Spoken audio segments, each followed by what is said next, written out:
Let's briefly talk about the lightning striking a statue of St. Peter in Argentina. I've had so many people ask me about this, and I'm sorry, but I just don't understand why people find this kind of stuff troubling, persuasive, concerning. Don't get it because I noticed that when it comes to trying to interpret um, weather phenomenon, you can interpret it however you wish. It's a wax nose. If lightning strikes a mosque, Christians will say, see, God is against Islam. If lightning strikes a statue of Buddha, see, God believes Buddhism is a corrupt religion. If lightning strikes a Jesus statue, Muslims might say, see, Christianity is false. If lightning strikes a Pope statue, Protestants might say, see, Catholicism is false, Protestantism is true. There's a million ways to interpret these things. And so I've never really found it very helpful for people to try to read into these things. It kind of reminds me of certain pagan practices, like trying to read the direction that birds fly in and signals that they make to determine the future or something along those lines. It just doesn't seem very reliable, again, because it's kind of a wax nose. People can interpret it however they want. What would be more helpful, however, is to follow the divine revelation that God has given us in the deposit of faith, and to follow the Catholic Magisterium, the teaching authority of Jesus Christ on earth. What I find most troubling is Catholics, I say that loosely, Catholics, who attempt to appeal to these things like weather phenomenon, to somehow assert a theological position, while meanwhile ignoring the actual teaching authority that Jesus Christ has given to us here on earth, namely the Magisterium.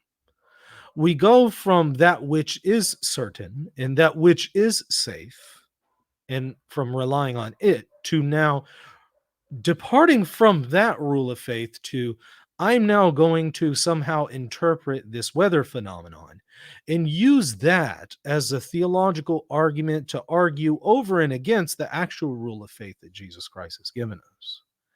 Again, I find it inconsistent for Catholics to engage in this kind of stuff. So if you haven't heard, there was allegedly an instance where lightning struck a statue of St. Peter in Argentina.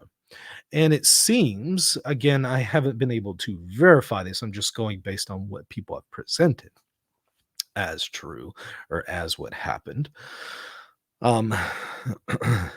Assuming it's true, assuming it happened, they will say, well, if you look at the before and after, before the statue was struck, Pope Peter was holding the keys of the kingdom. And now after that lightning strike, he's no longer holding the keys of the kingdom. And it happened in Argentina, Pope Francis from Buenos Aires. And also it happened like right around the time of Pope Francis's birthday. So certainly, some would argue, this must mean that God is against the pontificate of Pope Francis. Maybe he's even against fiducia supplicans. Maybe he's trying to say that Pope Francis isn't the Pope. I mean, after all, we did have lightning strike the Vatican and St. Peter's twice on the day that Pope Benedict allegedly resigned, right? This is what people will argue. And they've tried to appeal to those things to say, see, Benedict was still really Pope, even though, again, a lot of people can interpret it in many other ways. Others could just interpret it as Benedict's not Pope. God just wasn't in favor of him resigning. Or Catholicism is wrong. And Protestants will say, see, You know, God has struck the Vatican, showing this whole papacy thing is a fraud. It's just, again, there's a million ways to interpret it. But let's briefly look at this here. Let me share my screen. I'm going to share something from Ron Conti and his blog where he talks about this in more detail. Well, again, reports of lightning striking a statue of Saint Peter in Argentina. And scrolling down just a little bit here, you can kind of see a before and after. And so before we have a halo of St. Peter, and then we have these keys, what look like metal keys. And I don't know, metal and lightning don't always go together, but okay. And then after that, we again, assuming the photo is authentic, see there's no halo, and now the whole hand has been cut off, by the lightning strike, and the keys are gone. Well, Ron Conti confirmed through the use of this image that was taken prior to the lightning strike that the halo had already been removed from the statue. So that explains that. Now, as far as the keys, one might still assert, well, those are gone. And I would just simply say, yeah, not uncommon for lightning to strike things that appear to be made by metal. But hey, if there's something else going on here, let me know. But again, I wouldn't read too much into it because again, a Muslim can just look at this and say, see, that's just proof that Catholicism, Christianity is false. And a Protestant can look at it and say, see, Peter wasn't actually the Pope. There you go. Peter wasn't the Pope. Catholicism is false. There it is. Others are going to look at it and they'll read what they want to read into it. I guess Pope Francis is no longer the Pope.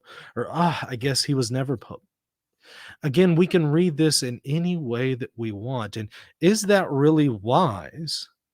Is this something God has given us as a rule of faith? Or has he given us something else as a rule of faith? Perhaps the Catholic Magisterium.